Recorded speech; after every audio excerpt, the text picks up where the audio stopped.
باللہ من الشیطان الرجیم بسم اللہ الرحمن الرحیم حتی اذا جاء احدهم الموت قال رب ارجعون۔ ترجمہ کنز العرفان، یہاں تک کہ جب ان میں سے کسی کو موت آتی ہے تو کہتا ہے اے میرے رب مجھے واپس لوٹا دے۔ اس آیت میں اللہ تعالیٰ نے اپنے حبیب کو خبر دی کہ جو کفار مرنے کے بعد اٹھنے کا انکار کرتے ہیں یہ اپنی موت کے وقت دنیا کی طرف لوٹائے جانے کا سوال کریں گے۔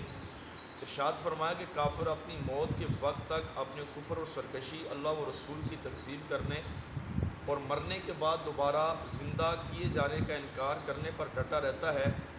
جب کسی کافر کی موت کا وقت قریب آتا ہے اور جہنم میں جو اس کا مقام وہ دیکھ لیتا ہے تو جنت کا مقام بھی اس کو مرتے وقت دکھایا جاتا ہے جو ایمان لانے کی صورت میں اس کو ملتا۔ تو فرمایا اس صورت میں کافر کہتا ہے میرے رب مجھے دوبارہ واپس دنیا میں لوٹا دے اور میں تیری ذات پر ایمان لے کر آؤں اور میں اس جنت کو حاصل کر لوں۔ تو فرمایا اب اس کی یہ آرزو کرنا اس کو کوئی بھی فائدہ نہیں دیتی۔ اس طرح بعض کفار فرمایا مرتے وقت جب اپنا مقام اور ٹھکانہ دیکھتے ہیں تو اس وقت وہ کہتے ہیں ہم اللہ تیری ذات پر ایمان لائے، تو فرمایا اس وقت بھی ان کا ایمان لانا قابل قبول نہیں ہوتا۔ ایمان نام ہے غیب کا، چونکہ دیکھ کر جو ہے ایمان لانا یہ ایمان کا نام نہیں ہے۔ قرآن کریم فرقان مجید کے شروع کی جو آیات بینات ہیں ان سے یہی ثابت ہوتا ہے کہ ایمان جو ہے ایک غیب چیز کا نام ہے۔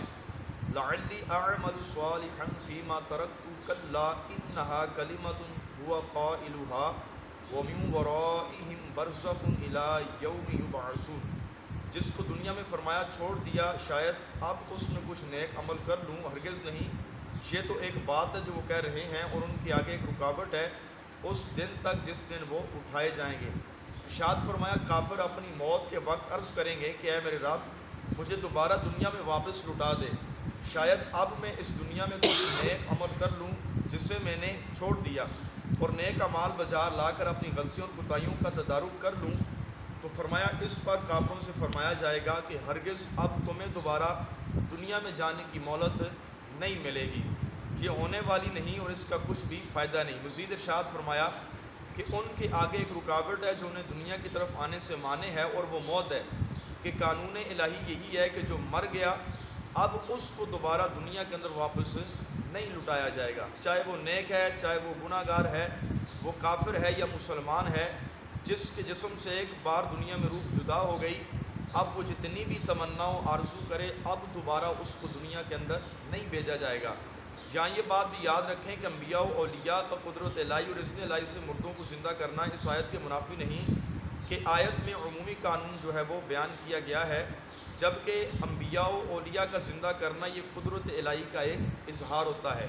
اور یہ بات بھی یاد رکھیں کہ جس طرح کافر اپنی موت کے وقت ایمان لانے اور نیک اعمال کرنے کے لیے دوبارہ دنیا میں لٹائے جانے کا سوال کریں گے، اسی طرح وہ مسلمان بھی دنیا میں لٹائے جانے کا سوال کریں گے جنہوں نے نیک اعمال کرنے میں کوتاہی کی ہوگی۔ تو اس وقت مسلمانوں سے بھی یہی کہا جائے گا کہ جس کو ایک بار موت آ گئی اب اس کو دوبارہ دنیا میں نہیں لٹایا جائے گا۔ حضرت عبداللہ بن عباس فرماتے جس کے پاس اتنا مال ہو کہ وہ بیت اللہ شریف کا حج کرنے پہنچ سکتا ہو یا اس پر زکوٰۃ فرض ہو، اس کے باوجود حج نہ کرے یا زکوٰۃ نہ دے، تو فرمایا وہ مرتے وقت دنیا میں واپسی کا سوال کرے گا۔ اور ایک شخص نے عرض کیا اے عبداللہ بن عباس آپ اللہ تعالیٰ سے ڈریں، دنیا میں واپسی کا سوال تو صرف کافر کریں گے اور آپ مسلمان کے بارے میں ایسا کہہ رہے ہیں۔ تو حضرت عبداللہ بن عباس نے فرمایا کہ میں اس کے بارے میں تمہارے سامنے قرآن کی آیات پڑھتا ہوں۔ چنانچہ آپ نے سورہ منافقون کی ان 3 آیات کی تلاوت فرمائی۔ کون سا شخص؟ فرمایا جس پر حج فرض تھا اور اس نے حج نہ کیا، اس طرح وہ شخص جس پر زکوٰۃ فرض تھی اس نے زکوٰۃ نہ دی۔ تو فرمایا یہ 2 بندے بھی دنیا میں دوبارہ واپس آنے کی تمنا کریں گے لیکن اب ان کو بھی دوبارہ موقع نہیں دیا جائے گا۔ اللہ رب العالمین کی بارگاہ میں دعا ہے کہ جو ہماری اللہ نے ہمیں مختصر سی زندگی دی ہے اس میں خوب نیک اعمال کرنے کی توفیق عطا فرمائے۔ آمین بجاہ نبی کریم صلی اللہ علیہ وسلم۔